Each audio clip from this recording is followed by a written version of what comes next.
Assalamualaikum warahmatullahi wabarakatuh.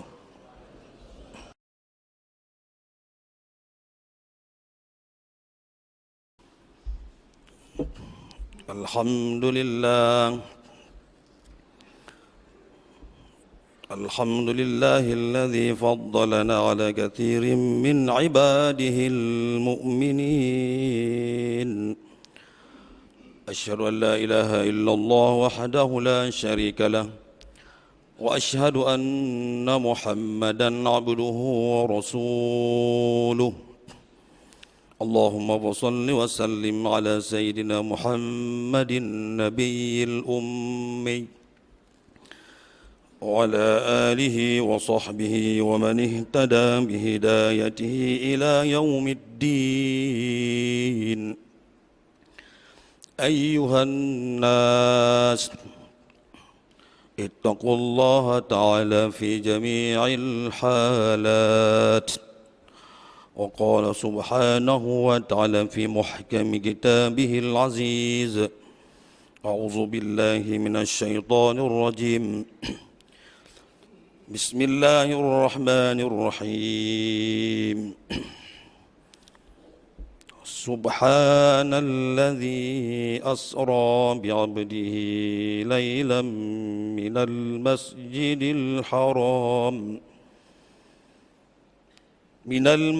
الحرام إلى المسجد الأقصى الذي باركنا حوله لنريه من آياتنا إنه هو السميع البصير. Sadaqallahul Maulana al-Azim. Jamaah Jumat yang dirahmati Allah Subhanahu wa taala. Ayat yang khatib bacakan tadi surat Al-Isra ayat pertama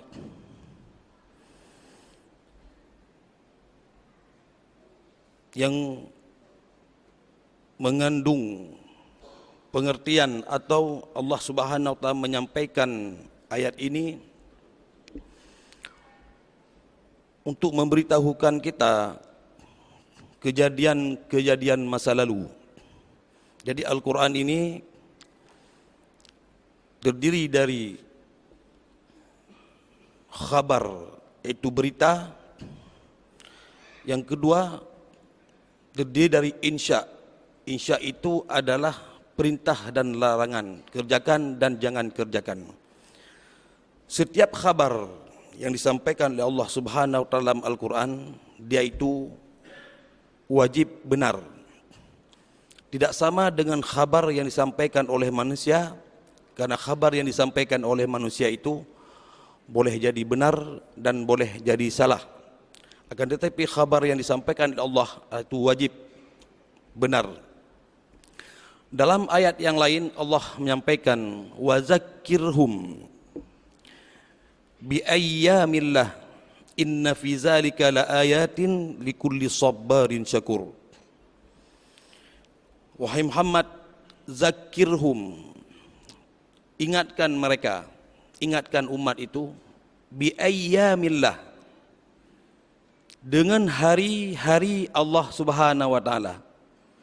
Ngenteh huruf Allah yang geken uro Allah ayyamillah al-ahdas fil Islam,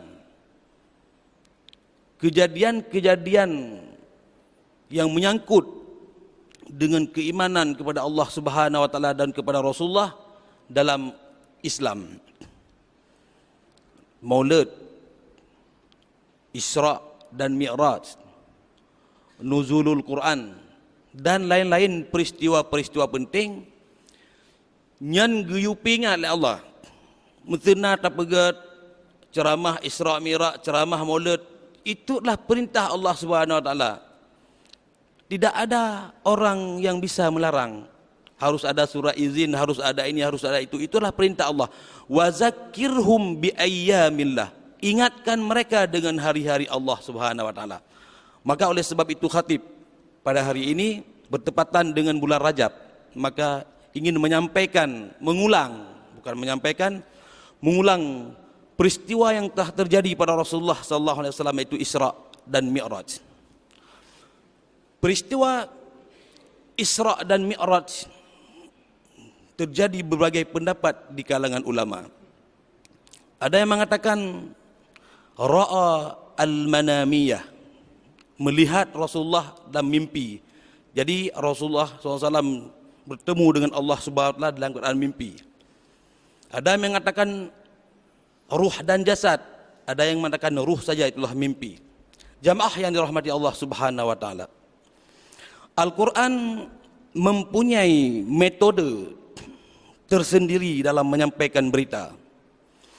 Ketika suatu berita yang disampaikan oleh Allah Subhanahu wa taala mustahilun al-uqul, akai hai tremong le akai.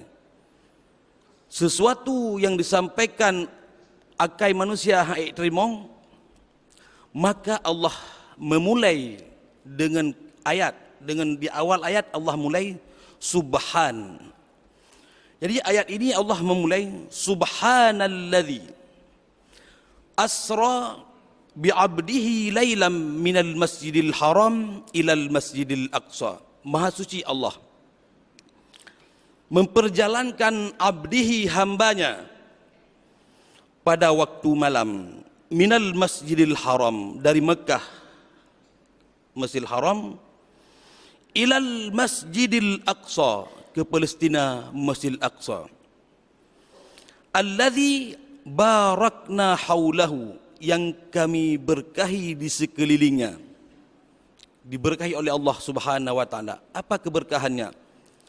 Barakatun dunyawiyatun wa barakatun ukhrawiyah.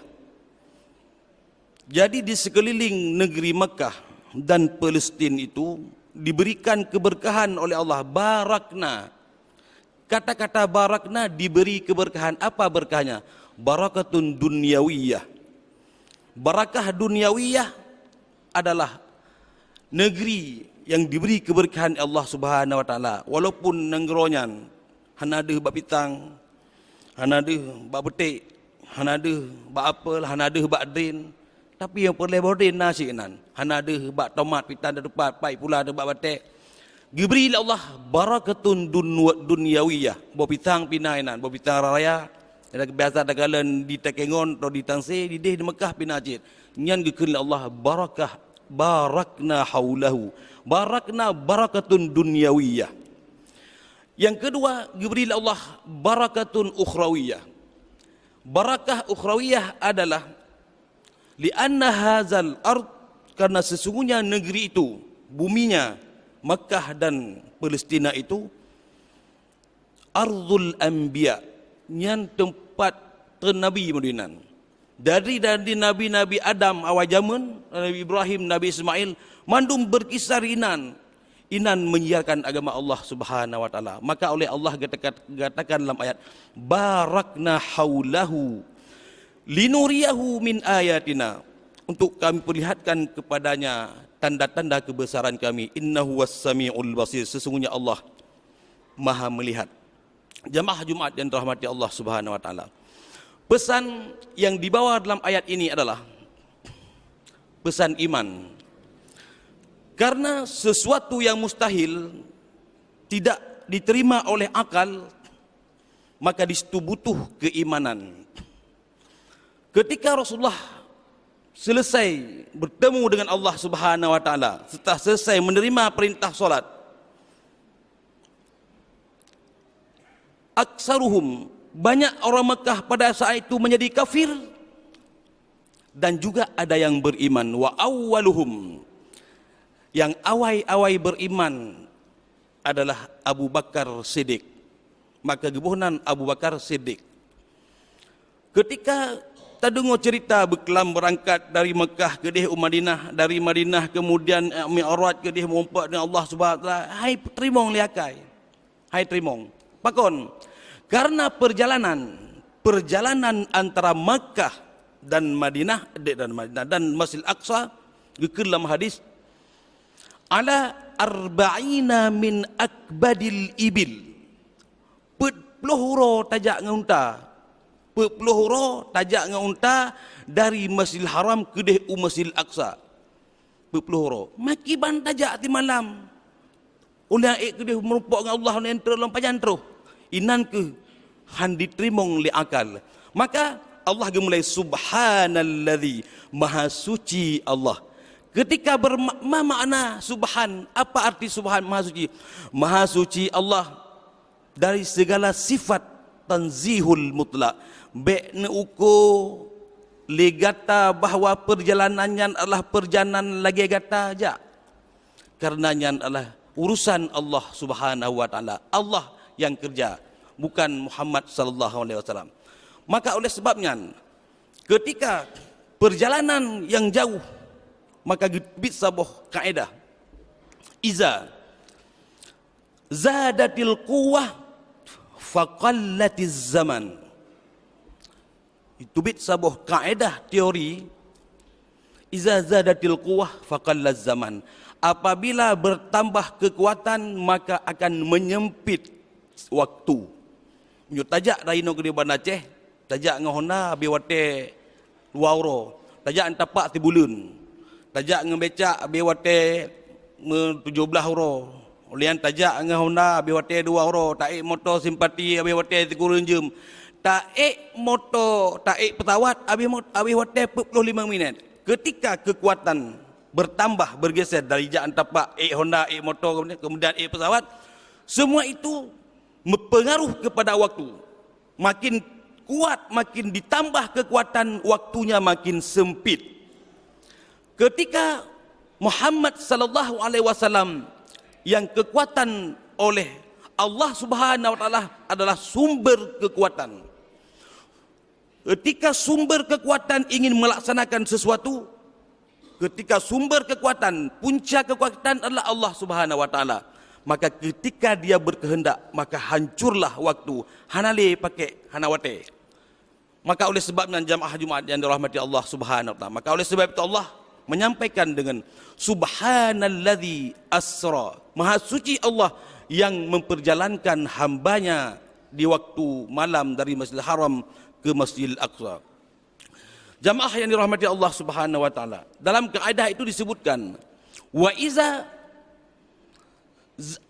aqallatil quwwah, apabila kekuatan itu lemah kekuatannya, fazadaz zaman, maka waktu akan panjang. Seperti yang saya katakan tadi, apabila berjalan pakai Honda atau dengan mobil, dia butuh waktu ke Medan 9 jam. Tetapi apabila kita pakai pesawat, akan butuh waktu 45 menit. Jamaah yang dirahmati Allah Subhanahu wa taala. Maka oleh sebab itu, kejadian ini adalah berhubungan dengan keimanan kepada Allah Subhanahu wa taala. Untuk selalu kita ulang-ulang supaya kita mendapatkan petunjuk dan bertambah keimanan kita kepada Allah Subhanahu wa taala. Tidak mungkin Rasulullah sallallahu alaihi wasallam menerima perintah solat. Diterima perintah solat dengan melumpau. Dia melumpau kemudian enggak sampaikan, kecuali dia itulah suatu hal yang sangat penting. Allah memanggil untuk bertemu dengan Rasulullah sallallahu alaihi wasallam untuk memberikan kewajiban untuk melaksanakan solat sebagaimana yang telah kita lakukan sekarang ini. Jamaah yang dirahmati Allah Subhanahu wa taala, perintah yang diterima oleh Allah oleh Rasulullah SAW adalah salat. Salat, as-salatu mukhul ibadati. Salatnya adalah utak ibadah. Rasulullah mengatakan as-salatu mukhul ibadah. Salatnya ini adalah otak ibadah. Berarti orang yang tidak salat, artinya dia tidak menjaga solatnya. Ini mungkin gara-gara ada efek musibah kita taun atau bencana kita sekarang ini enggak ada solat lagi. Takut. As-salatu mukhul ibadah. Solat itu adalah otak ibadah. Barang siapa yang tidak ada solat, kesimpulannya dia tidak pakai otak. Dalam hadis yang lain Rasulullah mengatakan as-salatu mi'rajul muslimin. Solat ini adalah mi'rajul muslimina ila Allah. Solat ini adalah tempat kita transfer ibadah kita kepada Allah Subhanahu wa taala. Bagaimana kalau orang enggak solat? Dia pergi kasih sedekah ke masjid, kemudian kasih sedekah anak yatim, buat masjid, buat pesantren dan sebagainya, tapi solatnya hari ini 5 waktu, besok 2 waktu, kadang-kadang kosong, kadang-kadang juga lebih waktunya. Solatnya tidak dijaga. Bagaimana amalan-amalannya itu? Itu sama dengan orang yang memelihara lembu. Pelihara lembu tidak ada kandangnya. Lembu itu akan masuk kebun-kebun orang, kemudian makan buah-buahan. So, amalan seseorang yang tidak ada solat, itu tidak ada jalur transfernya. As-salatu mi'rajul muslimina ilallah. Menyampaikan amalan-amalan yang lain, tempelan amalan-amalan itu, dia transfer melalui solat. Apabila tidak ada solat, bagaimana dia transfer amalan-amalan kebaikan yang dilakukan oleh manusia ini? Maka oleh sebab itu, Rasulullah dalam hadis kudusi sampaikan, iza mata ibnu Adam, apabila seseorang meninggal dunia, bakatis samawati wal ard, menangislah langit. Bakat artinya menangis, menangislah langit.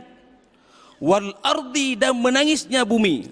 Berarti ketika kita maknai hadis ini, berarti bumi dan langit itu dia menangis dengan bahasanya tersendiri. Jadi setiap makhluk itu ada bahasanya. Kenapa? Bagaimana menangisnya bumi? Menangisnya bumi, maka sujud. Di tempat yang selalu dia sujud itu, misalnya di masjid, di mana ustadz, misalnya seorang Ustadz Ahmad di situ solat, dia sujud selalu di keramik itu. Ketika orang yang selalu sujud di situ tidak lagi datang, maka keramik itu, tempat makanus sujud, tempat dia sujud itu menangis. Bagaimana menangisnya? Wa im min syai'in illa walahu, kata Allah dalam Quran, wa im min syai'in illa walahu ayyusabbihuna lillah walakin la tafqahuna tasbihahum. Karena semua benda-benda, baik dia itu tempat kita solat, tempat kita sujud, dia juga itu bertasbih bersama kita kepada Allah Subhanahu wa taala. Walakin, akan tetapi kalian wahai manusia, la tafqahuna tasbihahum, kalian tidak tahu bagaimana model tasbih semen, tasbih keramik, tasbih bumi, dan tasbih langit.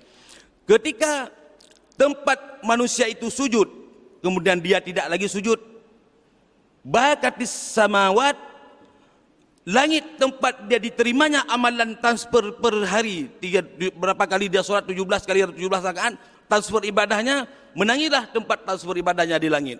Wabakatil ardi, di tempat dia sujud, baik di masjid maupun di rumah, karena semua makhluk ciptaan Allah Subhanahu wa taala ini punya bahasa tersendiri. Maka oleh sebab itu, marilah kita selalu menjaga keharmonisan kita dengan wujud, yang namanya dengan insijamil wujud. Insijamil wujud artinya harmonisnya manusia ini dengan makhluk yang lain, baik dengan binatang, dengan batu, dengan gunung, dan sebagainya. Apabila insijamil wujud tidak ada lagi, maka terjadilah apa yang kita rasai sekarang.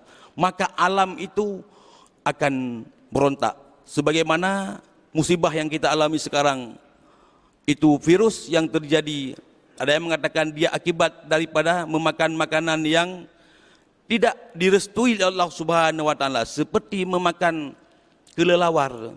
Kelelawar itu makhlukun min khalqillah. Kelelawar itu adalah ciptaan daripada ciptaan Allah Subhanahu wa taala. Dia diciptakan itu untuk memakmurkan atau membantu kehidupan manusia agar terus dapat hidup di dunia ini. Semua makhluk yang diciptakan untuk memakmurkan manusia. Ketika kelelawar yang dia hidup di waktu malam, Kenapa Allah menciptakan kelelawar itu hidup malam, tidak hidup siang dia?